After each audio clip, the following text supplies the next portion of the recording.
Hello guys mga mommies and friends, it's me again, Mami Julie B. At ngayon, magbibigay na naman tayo ng panibagong tips regarding sa freelancing. So tara, start na tayo.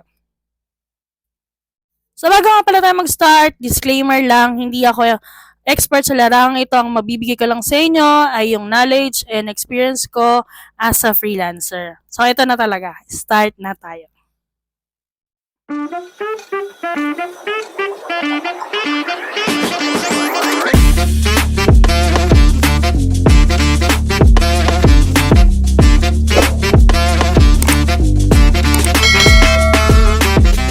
So, na nakaraang video, pinakita ko doon kung paano mag-apply or mga tips about sa virtual assistant with no experience. So, ngayon naman, papakita ko sa inyo kung paano mag-apply mismo doon kay Upwork sa platform niya mismo. So, ano nga ba yung mga flow pag nag-apply kay Upwork? So, panoorin niyo yung video na to.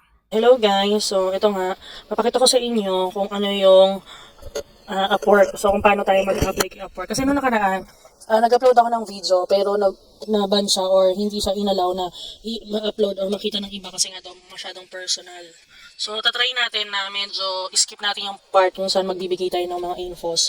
So ayan, so paano nga ba pumunta kay Upwork? So pupunta ka dito sa Google, tapos i-type mo lang dito sa search bar is Upwork. So, pag na-type mo na, yung unang-unang makikita mo, ayan, yung upwork.com. So, click mo lang yan. So, kung bago ka pa lang, so, syempre need mong mag-sign up. O, ibibigyan ko lang kayo ng note na sa pag-apply kay Upwork, dapat isang account lang. Bawal yung dalawa. Kasi nga, pag naggawa na naman kayo ng panibago, mababan lang kayo, hindi kayo ma-approve ni Upwork. So, ayun. So, kailangan natin mag-sign up. Tapos pag nag-sign up tayo, ito yung makikita natin. Dalawa. Itong client hiring for a project. Ito yung para sa mga client natin naghahanap ng freelancer. Tapos ito naman dapat yung ating pupuntahan. I am a freelancer looking for work. So, kiklik niyo yan. Tapos apply as a freelancer. Tapos, kailangan yung mag-sign up. I-fill up nyo tong form na to. So, kung meron na kayong account kay Apple, so lahat ng account or lahat ng information nyo kay Apple, automatic ma-fill out nyo na tong form na to. Tapos ganun din kay Google. Pero kung gusto nyo talaga ng i-manual yung sagutan to, so pwede naman. So after nyan, create your account. Tapos pagkatapos nyo, pag na-create nyo yung account nyo, pupunta kayo doon sa, yun na yung hindi ko mapapakita, pupunta kayo doon sa mga fill upan yung skills. Data entry, graphic designing, video editing. So lahat ng skills na alam nyo or may experience na kayo sa mga past jobs nyo. So pwede nyo ilagay doon. Tapos, after yung sagutan yun, so makakatanggap kayo ng email kay galing kay Upwork sa Gmail nyo, kailangan nyo i-verify. May link kayo sisend, so kailangan nyo ma-verify yun. So once na na-verify kayo, mag-aantay lang kayo ng 2 days or 48 hours kung approve na kayo kay Upwork at pwede na kayong mag-apply. So kung pwede na kayong mag-apply, ito yung mapupuntahan nyo, si Upwork. So, sa gilid niya na yan yung name nyo. Tapos, ito yung connects. Mami Julie B, ano ba yung connects? So, itong connects na to, ito yung ginagamit natin para makapag-apply kay Upwork. Since ako kasi, hindi ako naka-premium kay Upwork dahil nga meron akong client, tsaka may isa pa akong client outside Upwork.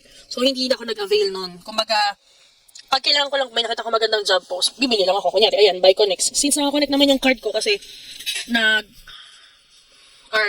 masahod naman ako kay Upwork. So, ayan. So, every connects or 10 connects is $1.50. Tapos, 20 connects, $3. 40 connects, $6. 60 connects, $9. 80 connects, $12. And so on yan.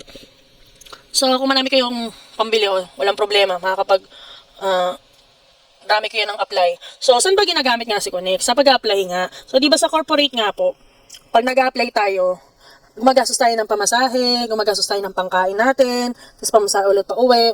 So, ganoon din kay Upwork. So, every job post, o every post dito, may katumbas na connects. For example, ito, 12 connects siya. So, kailangan bumili ako ng $20, 20 connects na $3 para makapag-apply ako dito. Kasi nga, walang akong connect. So, para pumasok siya dito, 12 connects yung kailangan. Okay? Plus pa yan, pag mayroon pang nangyayari na maganda yung job post, marami kang kompetensya, may iba nagbibidding, lagpas pa ng 12 connects, para lang mauna siya doon. Mauna yung pinaka-profile niya na nag-apply siya. So, nagkakaroon ng bidding. doon. So, dadagdagan mo yung connects, ganun siya. So, sa mga susunod na video, papakita ko sa inyo. So, ayun yung sa best matches. Ito yung best matches na to pala. Ito yung mga job posts na related doon sa sinagutan yung skills o nalalapit sa skills. Ito yung, kumbaga, ang tawag dito, ito yung may sasuggest ni Upwork na best matches doon sa mga skills na meron ka. So ako, since nilagay ko virtual assistant yung isa sa mga skills ko, ayan yung na malabas. LinkedIn assistant, VA is needed, ayan. Lahat ng related sa virtual assistant na job post, lalabas dito sa best matches sa profile ko. Ano naman itong most recent? Itong most recent, ito yung kakapost pa lang na job post, kahit hindi related sa skills mo, lalabas yan lahat. Okay? Lahat. Ibig sabihin, real time to. Kakapost pa lang, ayan, post 5 minutes ago. Ibig sabihin, wala ka pang kaagaw dito. Or konti pa lang kayong mag-a-apply dito. So, kailangan, kapag nakita mo na siya at nagandahan ka, mag-apply ka kaagad para mauna yung proposal mo. Pero depende yan, kung may bidding nga, kung ilang connects pa yung dagdag niya, so kailangan tumbasan mo yun. O higitan mo pa yung connects na ibibigay niya para sa job post na yun. Okay? So, dito dapat tayo laging tumitingin ng most recent. Sa most recent, I mean. So, sa save jobs, ano naman yung save jobs? Itong save jobs, ito yung mga job diyan mo nilalagay kapag kunyari, di ba, na biyahe ka from work o kaya nasa labas ka kasi may application naman na through cellphone na Upwork. So, pwede kang mag-browse doon habang nasaan ka. Syempre, gusto mong applyan. Tapos, kulang pa yung connects mo. Sabihin mo, sa bahay na nga lang ako mag-ano. Gusto ko sa desktop ko siya, sa desktop ako mag-apply. So, kailangan mo lang siyang i-heart. Ayan. Pag hinart mo, itong nasa most recent, mapupunta na siya dito sa save jobs. Okay? Pero, madali mo na siya hanapin. Hindi mo na siya kakalkalin doon sa most recents. Kasi nga, itong most recents na to, or most recent na tab, madadagdagan yan, masasapawan yung mga job posts. Kasi nga, may dadagdag siya sa queuing. Okay? So, dito mo siya makikita sa save jobs. Tapos, tinanggal ko na, so wala na siya. Tapos dito, may dalawang types ng work. Paano kayo sasahuran? May tinatawag na fixed price. Ito yung per project na tinatawag. Pag natapos mo siya, saka kanya babayaran. Regardless kung ilang days mo lang siyang nagawa. Kunyari, inalat ka niya ng 5 days, pero 3 days lang natapos mo na siya, 1 day lang natapos mo na siya. So, pwede ka na niyang bayaran kasi fixed price. Okay? Tapos pag hourly rate naman, ito yon. So, per hour na kayong babayaran. Per week. So, per hour yan. Kung ilan yung natapos mong oras doon sa project niyo, kung 20 hours mo natapos yun yung oras na babayaran niya kayo. Kung $10 per hour ka, tapos mo lang siya ng 10 hours, so, yun, babayaran ka niya, times mo lang yun. So, yun yung babayaran niya sa'yo, okay? So, ayun yun. Tapos, pag nag-hire siya, or, asa na ba ako? So, yun yung hourly rate na tinatawag. Tapos, sa fixed price pala, balik tayo. For example, itong estimated na budget na to, hindi siya 200, example 1,000 yan. May ipa-prefer sa'yo si Upwork na kung gusto ka nilang bayaran o gusto kang bayaran ni client na, or ikaw, mamimili ka kung gusto mo ng buo, na pag natapos mo na lang yung project na yun, o may milestone na tinatawag. For example, divided siya sa 4. So, yung $1,000 na yun, i-divide sa 4. 1,000 divided by 4. Kunyari, ayan. 250, di ba? Tama? So, kung for every first milestone mo, $250. So, babayaran ka niyan hanggang sa matapos mo na yung project. Kumbaga, dinivide niya lang sa 4 na parts yung pagbabayad niya sa'yo. Okay? Kung malakihan yan talaga, usually ganun may milestone. Pero kung sandali mo lang naman yan, magagawa, so, babayaran ka na agad. So, nung nakaraan din, sa isang video ko, parang binigyan ko kayo ng tips kung paano nyo malalaman kung scam ba yung post o hindi. So, sa ganito, sa Upwork, ang unang-una yung mahalagang titignan dito is kung payment verified ba siya. Ibig sabihin, nakalink na yung credit card niya or yung bank account niya dito kay Upwork. So, pag ganyan, hindi pa payment verified. Okay?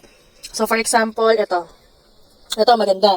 Kasi, tingnan nyo ha, ito, payment verified na siya. Tapos, $10,000 na ini-spend niya. Okay? So, click natin to. So, makikita nyo rin dito yung about kay client kung taga saan ba siya. O, ito, taga Australia. Tapos, yung review sa kanya, 5 points pa rin. Ibig sabihin, wala siyang negative reviews sa dalawang review na ano niya. Tapos, 9 hires na siya. Naka-9 na yung na-hire niya. So, tingnan natin yung history niya. Dito, makikita natin kung ano yung mga open pa niyang job.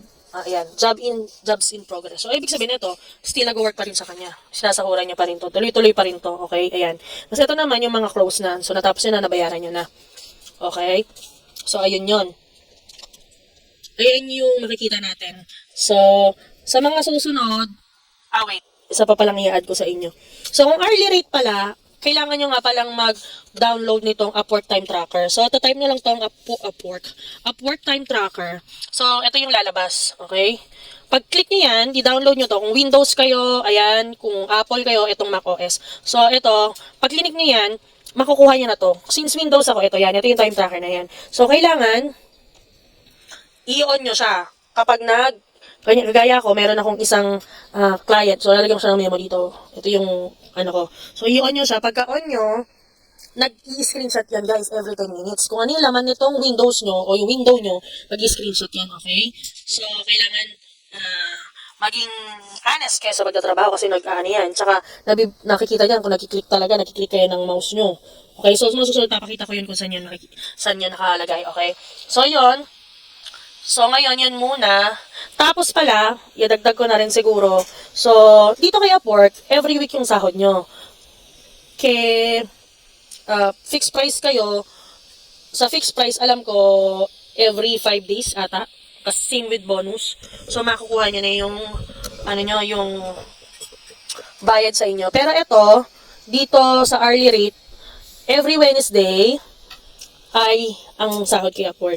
So, for example, ito pala yung pinakaunang beses nyong magtatrabaho kay Upwork. So, nag-start ka, kunyari, magtrabaho kay Upwork ng March 4, March 5, March 6, March 7, March 8. So, yun yung week na yan, diba? Ang cut-off ng trabaho mo dyan, kung flexible ka, hindi ka naman nire-require na magtrabaho ng time na gusto ni client. Kunyari, flexible, bahala ka sa oras ng trabaho mo. Hanggang March 11 ng 8 o'clock ng umaga, before 8 a.m., ang magiging sahod mo, hindi pa sa March 13. Kasi unang-unang sahod mo pa lang yan. Wala ka pang matatanggap niya next Wednesday sa March 13. Ang magiging sahod mo pa ay March 20. Pero itong March 11, March 12, March 13, March 14, March 15, March 16, March 17, March 18 ng umaga, sa 27 mo siya makukuha. Pero every Wednesday, may sahod ka na. Okay? Ganun siya. Tapos, kung tumagal ka na kay Upwork, naging top-rated ka na kasi may mga ibang client ka na nakuha. Every Friday na yan. Example ako, ito yung profile ko. Malalaman mo top-rated ka na, syempre kasi may email ka matatanggap. Tapos, ayan, 100 job success, tapos top-rated ka, ayan. May badge kang ganyan.